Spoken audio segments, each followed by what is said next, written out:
బాబు ఆ package star నువ్వు భీమవరం అంటే భీమవరం, గాజువాక అంటే గాజువాక, పిఠాపురం అంటే పిఠాపురం.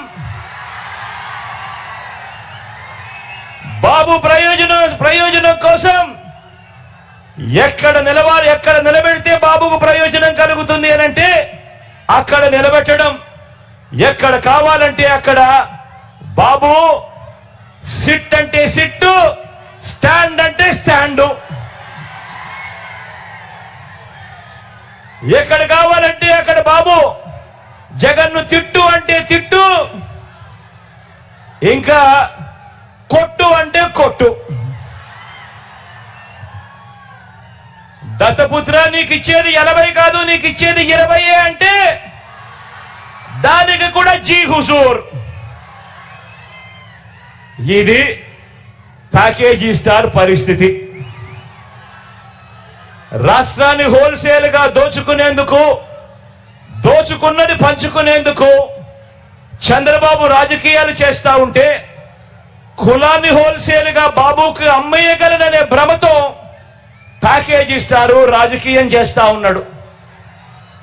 ఈ ప్యాకేజీ స్టార్కు మన రాష్ట్రం అంటే ఎంత చులకనంటే, జ్వరం వస్తే పిఠాపురం వదిలి హైదరాబాద్ వెళ్ళిపోయేటంత చులకన.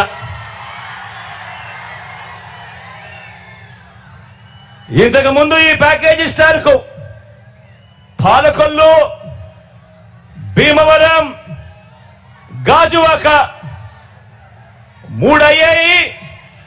ఇప్పుడు పిఠాపురం 4వది. ఏ ప్రాంతమైన ప్రేమ ఉండదు, ఏ ప్రాంతమైన ప్రేమ ఉండదు.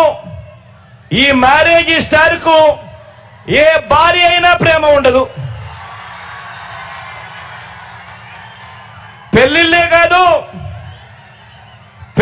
కాదు, ఇప్పుడు నియోజకవర్గాలు కూడా 4 అయ్యాయి.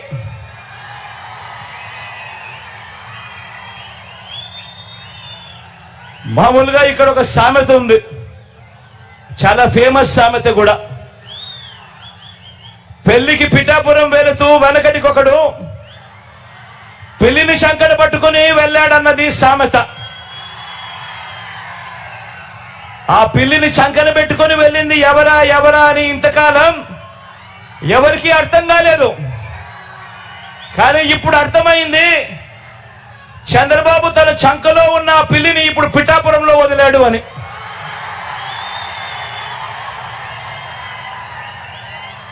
ఇది గాజు గ్లాస్ పార్టీ పరిస్థితి. ఈ గ్లాస్ తో గటగట తాగేది బాబు, ఈ గ్లాస్ తో గటగట తాగేది బాబు. దాన్ని తోమి తుడిచి మళ్ళీ బాబుకు అందించేది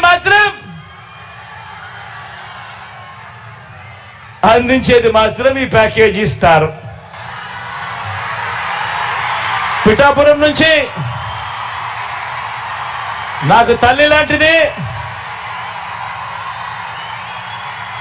నా అక్క గీతమ్మ నిలబడతా ఉంది. ఒకటి నేను చెప్తా ఉన్నాను, పిఠాపురంలో ఉన్న ప్రతి ఒక్కరూ ఆలోచన చేయమని కోరుతా ఉన్నాను. లోకల్ హీరో కావాలనా లేకపోతే సినిమా హీరో కావాలనా అని ఆలోచన చేసుకోమని కోరుతా ఉన్నా. అక్కకు ఓటేస్తే ఎప్పుడు మీతోనే ఉంటుంది, మీకు మంచి చేస్తుంది. నేను కూడా దగ్గరుండి మంచి చేయిస్తాను అక్కతో. కానీ సినిమా హీరోకు మాత్రం ఓటు వేస్తే, ఓటు వేయించుకున్నంత సమయంలో మాత్రమే ఇక్కడ ఉంటాడు. జ్వరం వచ్చినా కూడా తాను మళ్ళీ హైదరాబాద్కి వెళ్ళిపోతాడు. గుర్తుపెట్టుకోని మీ అందరితో కూడా కోరుతా ఉన్నాను. పరదాల మహారాణి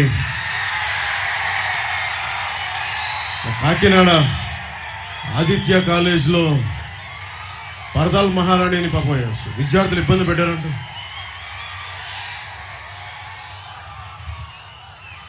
మన రాష్ట్రాన్ని మహారాణికి విద్యార్థులు కొంచెం జాగ్రత్త, వాళ్ళు కక్ష పెట్టేసుకుంటారు. ఆ మహారాణి వెళ్ళిపోవాల్సిన సమయం ఆసన్నమైంది. జగన్ మహారాణికి చెప్పండి. నేను చాలా మంది అంటా ఉన్నారు, నిన్న మాట్లాడుతూ ఉంటే సార్ మీ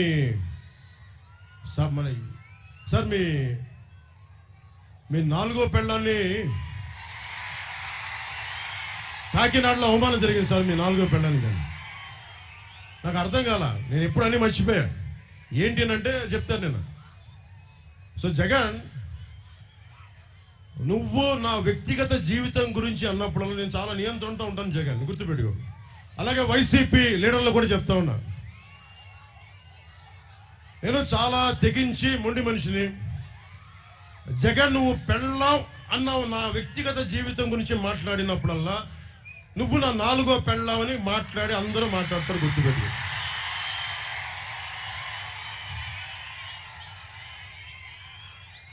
మనం మాట్లాడితే నేను కూర్చోబెట్టి నియోజకవర్గాల్లో మారుస్తా అంటాను. మరి నువ్వెందుకు మార్చావు? నువ్వు 70 మంది ఎమ్మెల్యేలకు ఎందుకు మార్చావు? ఎక్కడో నెల్లూరులో ఉన్న వ్యక్తిని తీసుకెళ్లి నరసరావుపేట ఎంపీకి ఎందుకు పెట్టావు నువ్వు? అంటే నీకో న్యాయం, మాకో న్యాయమా? వీళ్ళు వస్తే చర్చిలకు ఇబ్బంది అవుద్ది అని అంటే ఒకటే చెప్తా ఉన్నా, నేను సినిమాలని ఆ రోజున ఏవాసించా, నేను జానీ అనే సినిమా తీయడానికి. ఓట్లు పడతాయనా? లేదు. సమాజం అందరూ బాగుండాలి. ఎంతసేపు హీరోలు ఒక మతం నుంచే కాదు, వేరే మతం నుంచి రావాలని కూడా ఆలోచించాం. అందుకే జానీ అని పెట్టాను దానికి. అలాంటి నేను, నా బిడ్డలే, తల్లి ఆర్థడాక్స్ క్రిస్టియన్ అంటే నా బిడ్డలకి చాయిస్ ఇచ్చాను. దేవుణ్ణి మీరు ఏ రూపంలో కొలుచుకుంటారా? జీసస్ క్రైస్ట్ గా కొలుచుకుంటే సంతోషం. నేను ఎవరిని, నా బిడ్డల్ని కూడా మీరు ఏ మతంను, ఏ ధర్మాన్ని మీ గుండెల్లో వెలుగొస్తో ఆ ధర్మాన్ని పాటించమని అలాంటి వాడిని. అలాంటి నేను బాబాసాహెబ్ అంబేద్కర్ గుండెల్లో స్ఫూర్తి నింపుకున్న వాడిని. అలాంటి నేను ప్రధానమంత్రి గారు ఢిల్లీలో ఉండి, ఎన్డీఏ కూటమి ఇంత బలంగా ఉండి, ఏ రోజన్నా సరే అలాంటి పరిస్థితిని ఆంధ్ర రాష్ట్రంలో తీసుకొస్తావా? నేను అన్న సందర్భం ఒకటి చెప్తాను. ఒక చర్చికి వెళ్ళి జీసస్ క్రైస్ట్ ని కొలుస్తూ ఒక చర్చికి వెళ్ళి అక్కడ హిందూ ధర్మాన్ని మీకు ప్రచారం చేయడం తప్ప కదా? మీరు చెప్పండి. ఒక మస్జిద్కి వెళ్ళి అన్యమత ప్రచారం తప్ప కదా? మీరు చెప్పండి. అలాగే ఒక తిరుమలకి వెళ్ళి అన్యమత ప్రచారం తప్పు, అలాగే మీరు అక్కడ చేయొద్దని అన్నాను తప్ప ఎప్పుడు కూడా నేను క్రిస్టియానిటీని ఖండించలేదు. గుండెల్లో పెట్టుకున్న వాడిని క్రిస్టియానిటీని. దానికి ఉదాహరణ మొన్న పిఠాపురం వెళ్ళగానే 110 సంవత్సరాల బ్యాప్టిస్ట్ చర్చికి వెళ్ళి ఆశీస్సులు తీసుకున్నవాడిని, జీసస్ ఆశీస్సులు తీసుకున్నవాడిని. చాలా మందికి మీకు తెలుసో తెలీదో, జగన్ ఎప్పుడు వెళ్ళాడో తెలీదో జెరూసలేం. నన్ను భగవంతుడు సినిమాల్లో 2007లో నన్ను జెరూసలేం పిలిపించుకున్నాడు భగవంతుడు.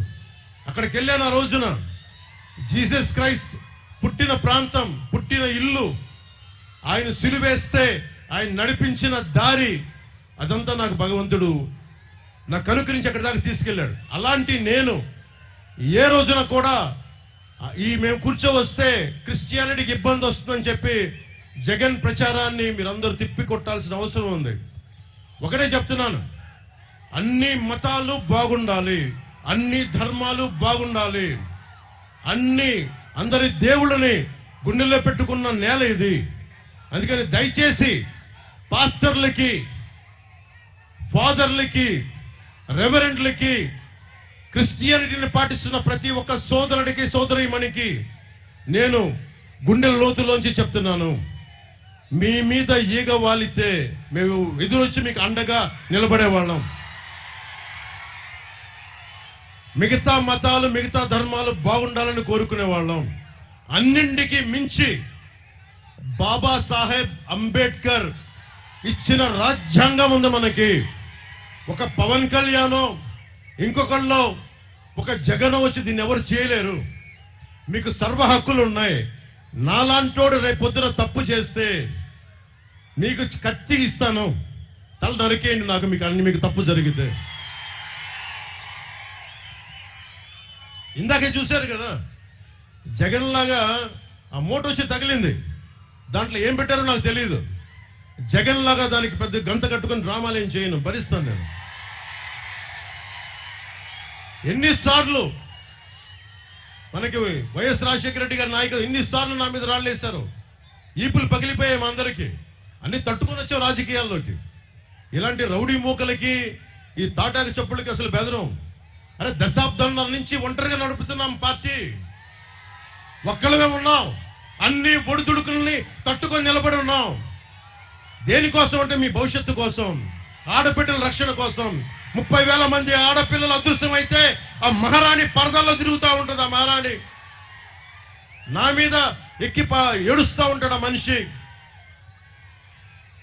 ఏదైనా మాట్లాడితే కడప కోర్టుకెళ్ళి మరి బాబాయ్ గారి గురించి మాట్లాడద్దంటారు. సరే, నేను వైఎస్ వివేకానంద రెడ్డి గురించి మాట్లాడను, మరి హత్య గురించి మాట్లాడను, కత్తిపట్టు గురించి మాట్లాడను అని సభాముఖంగా నేను తెలియజేసుకుంటున్నాను. రాజమండ్రి వచ్చినప్పుడల్లా, తూర్పుగోదావరి జిల్లా వచ్చినప్పుడల్లా గుండెల్లో నా పచ్చబొట్టు పెట్టుకొని, నాకు నిజంగా అంత అర్హత లేదనుకుంటాను. సో మనస్ఫూర్తిగా మీ అందరికీ ఇంకో ధన్యవాదాలు. ఒకటే చెప్తా ఉన్నా అందరి అభిమానులందరికీ, ఇక్కడ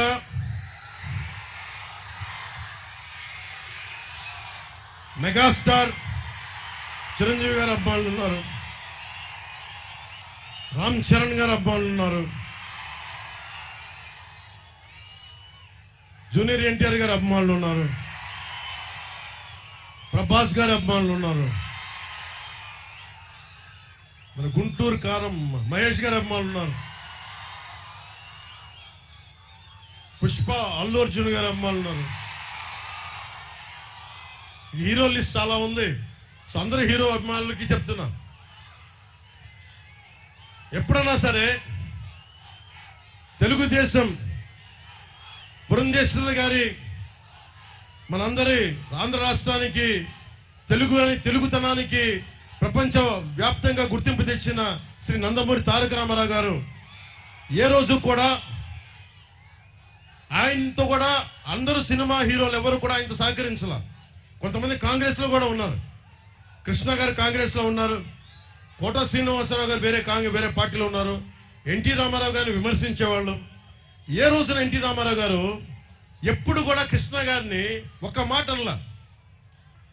అది ఎన్టీ రామారావు గారి సంస్కారం. అలాగే తెలుగుదేశం పార్టీ కూడా, నేను విభేదాలు ఉన్నా కానీ నన్ను ఎప్పుడు వ్యక్తిగతంగా కూర్చోబెట్టి నా సినిమాలను ఎప్పుడు ఆపల.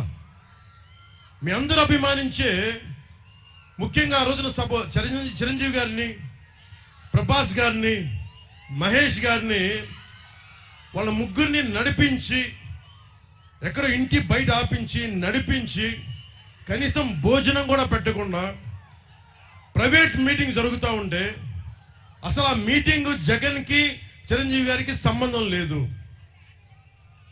జగన్ కి మీరందరూ గుండెల్లో పెట్టుకున్న లక్షలాది మంది అభిమాన నాయకులు అంటే జగన్ కి కుళ్ళు. ఆ కలుగులో ఎలుకది తట్టుకోలేదు. పాప నిన్న కాకినాడ ఆదిత్య కాలేజీలో గర్వంగా బయటకు వచ్చాడు. దేనికి వచ్చాడు? CM sir thank you sir, CM sir thank you అని చెప్తామని వచ్చారు. అక్కడ జరిగిన విషయం వేరే అనుకోండి. అంత కక్షపూరితమైన వ్యక్తి. అలాంటి వ్యక్తి ఒక సినిమాకి టికెట్ రేట్లో, సినిమాకి ఇంత పరిశ్రమకి కావాల్సిన పెంచాలి అంటే చిరంజీవి గారికి హీరోలకి సంబంధం లేదు. నిర్మాతల మండలి ఉంది, స్టేట్ బాడీ ఉంది. అలాంటి వాళ్ళందరినీ తీసుకొచ్చి ఒక సేడిస్టిక్ గా సీక్రెట్ కెమెరాలు పెట్టి, అవి తీసి మైకులు పెట్టి, పాపం వాళ్ళు మర్యాదపూర్వకంగా అడిగి, మరి మన సీఎం స్థాయి వ్యక్తి దగ్గరికి వచ్చినప్పుడు అగౌరవంగా మాట్లాడరు కదా. చిరంజీవి గారు అందరి తరఫున మాట్లాడితే ఆయన్ని కూడా అగౌరవపరిచిన వ్యక్తి. అజాత శత్రువు చిరంజీవి గారు. ఎవరు జోలికి వెళ్ళరు. ఎన్ని తిట్టండి, ఆయన ఎన్ని విమర్శించండి. నాకు తెలుసు కదా ఇంట్లో వాడిగా గుండె బాధపడదు. నాకు కూడా చెప్పరు ఈ రోజు దాకా చెప్పలా. అలాంటి అజాత శత్రువుని కూడా ఇతను కించపరిచిన వ్యక్తి.